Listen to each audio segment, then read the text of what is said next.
आपण पाहताय महाराष्ट्र खबर न्यूज। या बातमीचे प्रायोजक आहेत श्री गणेश ज्वेलर्स अँड सराफ दक्षिण पुणे। नमस्कार, मी सुद्धा महाराष्ट्र खबर न्यूज मध्ये आपल्या सगळ्यांचं स्वागत। ठाकरे बंधू मुंबईत एकत्र आल्याने महायुतीमधील भाजप आणि शिवसेना पक्षाकडून राज ठाकरेंपेक्षा उद्धव ठाकरे यांच्यावर जोरदार निशाणा साधत आहे। सांगलीच्या जतमध्ये भाजप आमदार गोपीचंद पडळकर यांची उद्धव ठाकरेंवर टीका करताना जीभ घसरली आहे। हा उद्धव ठाकरे हा सूर्याजी पिसाळाची औलाद आहे। 2019 ला या महाराष्ट्रातल्या जनतेने देवाभावना मुख्यमंत्री होण्याचं बहुमत दिलं होतं आणि तुम्ही अनैसर्गिक अलायन्स केली।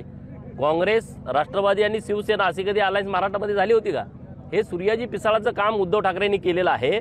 देवाभाव या महाराष्ट्रातल्या गोरगरीब लोकांच्या गळ्यातील ताईत आहेत।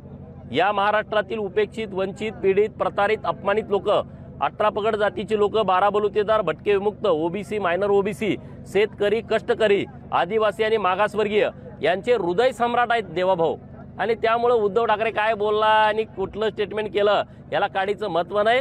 हे सूर्याजी पिसाळाची औलाद आहे। 2019 ला त्यांनी देवाभाऊंचा घात केला। महाराष्ट्रातल्या जनतेने भरघोस मतदान देऊन 237 आमदार महायुतीचे दिले। पुन्हा देवाभाऊ महाराष्ट्राच्या सत्तेमध्ये आले आणि पुन्हा काल आषाढी एकादशीची म्हणजे आजच पाटे आज पुन्हा एकदा देवाभाऊंच्या उपस्थितीमध्ये पांडुरंगानंच तो दिलेला आशीर्वाद आहे आणि पांडुरंगाची पूजा परत देवाभाऊंच्या उपस्थितीमध्ये आज त्यांच्या हाताने आज झालेली आहे। त्यामुळे उद्धव ठाकरे आता पूर्णपणे व्हायबल झालेला माणूस आहे। रोज दिव्याच्या गाड्या मातोश्रीकडे प्रोटोकॉल, झेड+ सुरक्षा सगळं गेलं ना, काय राहिलं नाही। कुणाची गाडी वाट बघत बसली, कोण येतंय का, कोण माझी वेळ घेतंय का? अरे येणार कोण? आता सगळे निघून गेले, कुणी येण्यासारखं नाही। आणि माणूस जेव्हा मानसिकदृष्ट्या खच्चीकरण होतो, जेव्हा तर तुम्ही मीडियामध्ये काम करता, रोज तुम्हाला माणसं पाहिजेत। तुम्हाला जर घरात ठेवलं आठवडाभर तर तुम्ही काय कराल सांगा ना? रोज ह्या पार्टीचा माणूस त्या पार्टीचा पुढे जाऊन तुम्ही प्रश्न विचारताय आणि 8 दिवस तुम्हाला घरात ठेवलं तर तुमची मानसिकता बिघडेल। तशा पद्धतीने उद्धव साहेबांची मानसिकता पूर्णपणे बिघडलेली आहे।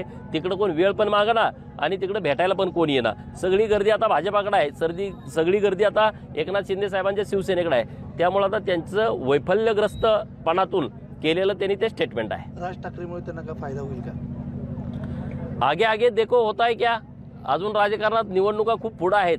आता नेमकी काय परिस्थिती होती ते आमचे वरिष्ठ या सगळ्या विषयावरती बोलतील। आपण पाहताय महाराष्ट्र खबर न्यूज। या बातमीचे प्रायोजक आहेत श्री गणेश ज्वेलर्स अँड सराफ दक्षिण पुणे।